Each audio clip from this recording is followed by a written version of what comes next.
పిల్లలకి స్కూల్ పాఠశాలైతే పేరెంట్స్‌కి స్కూల్ పేరెంట్స్‌శాల.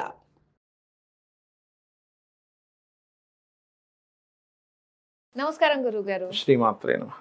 గురుగారు, అసలు మన ఇండ్లు అనగానే గడప నుంచే ప్రారంభమవుతుంది. గడపే లక్ష్మీదేవిగా భావిస్తూ ఉంటాము.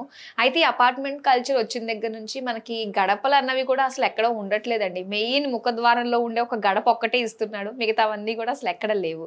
అసలు గడపకి ఉండే ప్రాధాన్యత ఏంటి? గడప దగ్గర అంటే గడపకి ఇవతల అవతల ఉండి ఏవి ఇచ్చిపుచ్చుకోకూడదు, గడప మీద నుంచోకూడదు, గడప మీద తుమ్మకూడదు, ఇలాంటివి చాలా చాలా వింటూ వచ్చాము. సో దానికి సంబంధించిన రీజన్స్, అసలు గడపకున్న ప్రాధాన్యత, దీని గురించి తెలుసుకోవాలనుకుంటున్నాము. గడపని లక్ష్మీదేవిగా రామాయణంలో చెప్పడం జరిగింది. రాముడు అరణ్యవాసంలో ఉన్నప్పుడు శూర్పణఖ వస్తుంది రాముడి దగ్గరికి. వచ్చి చక్కగా గడప మీద నిలబడి చేతులు ఇలా పెట్టుకొని చూస్తూ ఉంటుంది. అప్పుడు రాముడికి ఉన్నటువంటి గొప్ప టాలెంట్ ఏంటంటే ఒక సెకండ్ మనిషిని చూస్తే ఆ మనిషి ఏంటని అంచనా వేయగలుగుతాడు. రాజులో ఉండాల్సిన గొప్ప లక్షణం అది. వెంటనే కనిపెట్టగలగాలి. మోసపోవడం కాదు రాజు లక్షణం, కనిపెట్టగలగాలి ఏమిటి వీళ్ళు ఏమిటి పరిస్థితి అని. అలాగా రాముడు చూసి అనుకుంటాడు కొన్ని విషయాలు. ఇది లక్ష్మీ స్వరూపం కదా, ఈ అమ్మాయి చూస్తుంటే ఇక్కడ ఉండేటువంటి మునుల యొక్క కన్యలా కనిపించట్లేదు, అంటే వేషధారణ అలా లేదు. అప్పుడు బ్యూటీ పార్లర్కి వెళ్ళి వచ్చినట్టుగా ఉంది పరిస్థితి. శూర్పణఖ చక్కగా తయారై వచ్చింది. సో ఇక్కడ ఉండే వాళ్ళు ఇలాగా ఉండరు. పోనీ దేవతలు ఏమైనా వచ్చి నిలబడ్డారా అంటే దేవతల కాళ్ళు కింద ఆనవు, గాల్లో కొంచెం తేలుతుంటాయి. రెప్పలు కొట్టుకోవు దేవతలకి, రెప్ప ఆర్పకుండా ఉంటారు. భూమి మీద ఆన ద్వారా కాలు భూమికి కొంత దూరంలో ఉంటుంది కాలు ఎప్పుడు కూడా, పాదం ఎప్పుడు కూడా. సో పాదాలు కింద నానున్నాయి, రెప్పలు కొట్టుకుంటున్నాయి. పోనీ ఏ రాజకన్యం అనుకుందాం, నిర్లజ్జగా నిలబడింది ఇలా, ఎటువంటి ఇది లేకుండా. లజ్జ లేదు కాబట్టి ఈవిడ ఖచ్చితంగా ఈవిడ లక్షణాలు, ఈవిడ నిలబడ్డ దీన్ని చూస్తే ఇది రాక్షస కన్య అని అర్థం చేసుకుంటాడు. అది కాకుండా రాక్షస కన్య అవడం వల్ల దేవతా స్వరూపం, లక్ష్మీ స్వరూపం అనేటువంటి ద్వారాన్ని లక్ష్మీ స్వరూపంగా భావించకుండా ఆవిడ నిలబడ్డది.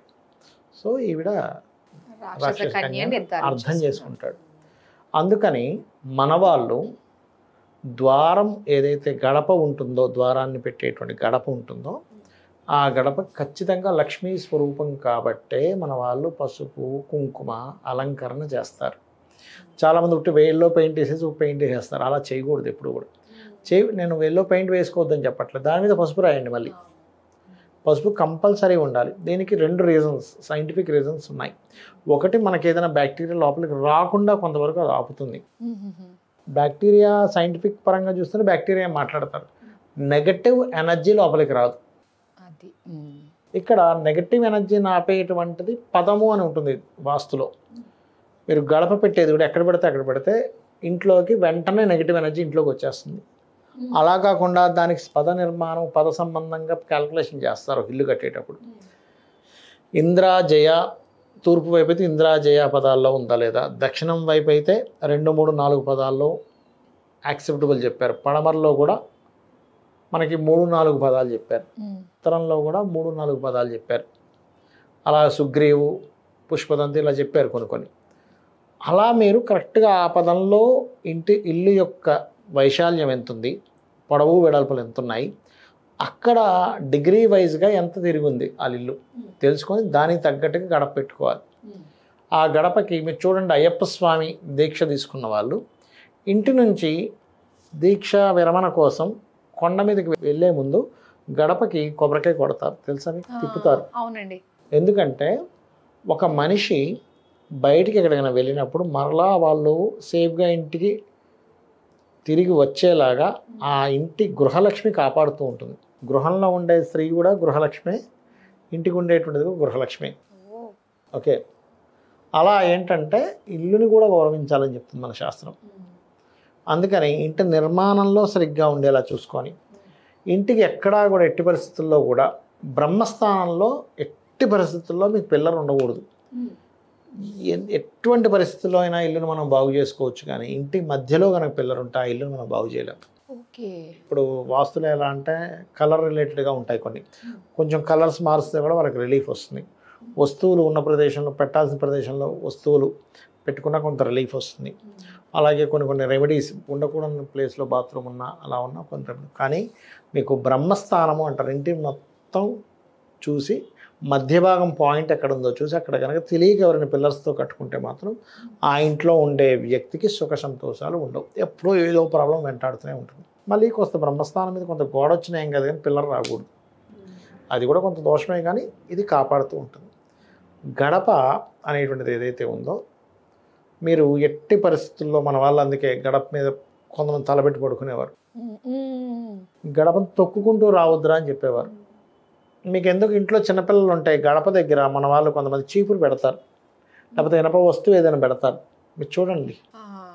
ఎందుకంటే నెగటివ్ ఎనర్జీ ఎంటర్ అయ్యేది ఆ రూట్ నుంచి ఎంటర్ అవుద్ది, కిటికీలోంచి ఎంటర్ అవ్వదు, ద్వారంలోంచే ఎంటర్ అవుద్ది. అందుకని వాళ్ళు ఇంట్లో చిన్నపిల్లలకి ఎక్కడ కూడా నెగటివ్ ఎనర్జీస్ రాకూడదని అలా చేసేవారు. దీనికి మనకి ప్రత్యామ్నాయంగా గుమ్మడికాయ కట్టుకోవడము, బూడిద గుమ్మడికాయ కట్టుకోవడము ఇవి చేస్తూ ఉంటారు. కాకపోతే ఈ బూడిద గుమ్మడికాయ ఎంత కట్టుకున్నా ఏం చేసినా మీ ద్వారం గనక పర్ఫెక్ట్ ప్లేస్లో లేదు, ఇంకొంతమందికి గడపలు పాతగా అయిపోయి అది పగుళ్ళు రావడం, పెచ్చులు ఊడిపోవడం, కొంతవరకు కుళ్ళిపోవడం జరుగుతూ ఉంటుంది. అటువంటి గడప అసలు మీరు ఉంచుకోకూడదు. ఎందుకంటే అది ఇంట్లో ఎప్పుడైతే దోషం ఏర్పడిందో గడపలో ఇంట్లోకి నెగటివ్ ఎనర్జీ త్వరగా రావడానికి అది యాక్సెప్ట్ చేస్తూ ఉంటుంది, అంటే అది ఆపలేదు. ఎప్పుడైతే వన్స్ నెగటివ్ ఎనర్జీ ఇంట్లోకి ఎంటర్ అయిపోతే ఆ ఇంట్లో వాళ్ళు మనశ్శాంతిని కోల్పోతారు. భార్యాభర్తల మధ్యన విభేదాలు, తల్లి కొడుకులు తండ్రి కొడుకుల మధ్యన విభేదాలు, ఆ ఇంట్లో వాళ్ళకి ఎప్పుడు ఏదో అనారోగ్యం, ఎప్పుడూ ఏదో ఒక సమస్య, ధన సమస్య, ఏదో ఒక సమస్యలు వెంటాడుతూ ఉంటాయి. బికాజ్ ఆఫ్ ఆ ఇంట్లో ఉండేటువంటి దేవతాసురులు పాజిటివ్గా పనిచేయవు అక్కడ. గడప చాలా ప్రధానం. ఇల్లు మొత్తం వాస్తుకి ఎత్తు అయితే గడప నిర్మాణం చేసుకునేటువంటి ప్రదేశం ఒక ఎత్తు. అందుకే చూడండి దానికి కూడా ఒక ముహూర్తం ఉంటుంది. గడప పెడుతున్నామంటే ముహూర్తంలో పెడతారు. అవునండి. ఇంటికి శంకుస్థాపన ముహూర్తం, ఇల్లు నిర్మాణం చేసేటప్పుడు చాలామంది కొన్ని మిస్టేక్స్ చేస్తారు. ఏంటంటే ఈశాన్యం నుంచి ప్రారంభిస్తారు, ఈశాన్యం నుంచి ప్రారంభించకూడదు, నైరుతి నుంచి ప్రారంభించాలి. ఇప్పుడు ఈశాన్యంలో గోడ కట్టాడు, ఇప్పుడు ఈశాన్యం ఎత్తైపోయిందిగా, నైరుతి నుంచి ప్రారంభించాలి. పిల్లర్ వేసేది కానివ్వండి, ఇల్లు గోడలు కట్టేది కానివ్వండి, నైరుతి నుంచి ప్రారంభించాలి. అలాగే మరొకటి ఏంటంటే ఇక్కడ ఇంటి నిర్మాణంలో ఇందాక మనం చెప్పుకున్నట్టు గృహప్రవేశానికి ఒక ముహూర్తం, ద్వారం పెట్టడానికి ఒక ముహూర్తం ఉంటుంది, గృహ ఆరంభానికి ఒక ముహూర్తం ఉంటుంది. ఇలా మూడు అందులో చూడండి మనకి శంకుస్థాపనకి ఎంత ముఖ్యమో, గృహప్రవేశానికి ఎంత ముఖ్యమో, గడప పెట్టడానికి కూడా అంతే ముఖ్యం. అక్కడ కూడా చతుర్థ శుద్ధి, లగ్న శుద్ధి, అష్టమ శుద్ధి, లాభంలో చక్కగా మీకు రవి కానీ ఏమైనా శుభగ్రహాలు ఉన్నాయా, లగ్నంలో శుభగ్రహాలు ఉన్నాయా, దానికి దశలు గట్ట అన్నీ బాగున్నాయా, ఇవన్నీ కూడా లెక్కలేసుకుంటారు. సో ఇంత ఉంటుంది అనమాట. అయితే ఇప్పుడు మనకి మెయిన్ ముఖద్వారంలో ఉండే గడపే ఫస్ట్ అండి, మిగతావి గడపలు లేకపోయినా పర్వాలేదా? అది కొంతమంది ఇష్టం అమ్మాయి, వాళ్ళ రేపు ఏంటంటే అన్నిటికీ గడపలు పెట్టట్లేదు. కాకపోతే మెయిన్ డోర్ కి చాలా ఇంపార్టెంట్. మెయిన్ డోర్ లేకపోతే వెనకాల నుంచి కొంత అక్కడ కూడా కంపల్సరీ పెట్టుకోవాలి.